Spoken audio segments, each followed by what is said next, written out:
belajar, semangat belajar sepanjang hayat. Jumpa lagi dengan saya Bu Rahma di channel Edukasi.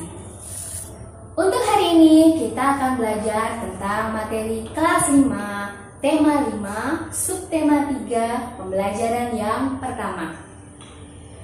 Untuk materi pembelajaran yang pertama, kita akan belajar hubungan antara rantai makanan dengan jaring-jaring makanan. Untuk rantai makanan, sebagai contohnya kita ambil adalah rumput. Rumput merupakan salah satu makhluk hidup yang dapat membuat makanan sendiri, sehingga rumput kita sebut sebagai produsen. Kemudian rumput dimakan oleh belalang.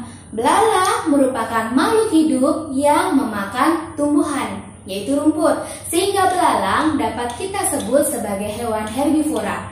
Sehingga konsumen tingkat 1 sudah dapat dipastikan merupakan makhluk hidup yang merupakan herbivora. Setelah itu, belalang dimakan oleh katak. Katak merupakan hewan yang memakan hewan lain, sehingga katak disebut sebagai hewan karnivora. Katak kemudian dimakan oleh ular. Ular juga merupakan hewan pemakan hewan lain, disebut juga sebagai hewan karnivora. Pada konsumen tertinggi, yaitu konsumen tingkat 3 adalah elang. Elang memakan ular, sehingga elang juga disebut sebagai hewan karnivora. Setelah elang mati, ular mati, katak mati, semuanya akan membusuk di dalam tanah dan diuraikan oleh hewan yang bernama dekomposer atau pengurai. Untuk materi berikutnya, kita akan belajar tentang jaring-jaring makanan. Di dalam jaring-jaring makanan merupakan kumpulan dari beberapa rantai makanan. Jadi, bisa diambil kesimpulan, beberapa rantai makanan dapat membentuk satu jaring-jaring makanan.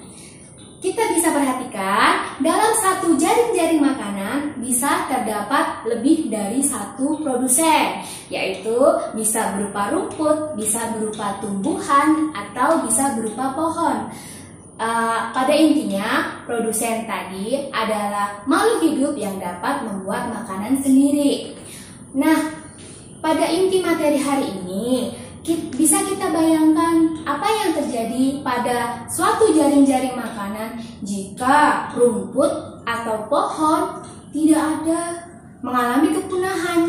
Maka yang terjadi adalah belalang, tikus, ayam, bahkan mungkin ular akan kesulitan untuk mencari makanan. Begitu juga dengan konsumen berikutnya.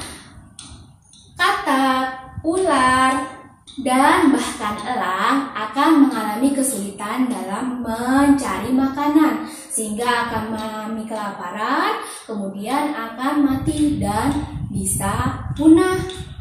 Sehingga dalam sebuah lingkungan kita perlu menjaga kelestarian sebuah lingkungan. Karena apabila hanya satu hewan tidak ada atau mengalami kepunahan, akan berakibat fatal atau mengakibatkan kepunahan hewan yang lain pula. Itulah inti materi yang kita pelajari pada hari ini. Sekian materi hari ini, terima kasih telah menyaksikan. Tetap semangat belajar, salam semangat belajar sepanjang hayat. Terima kasih.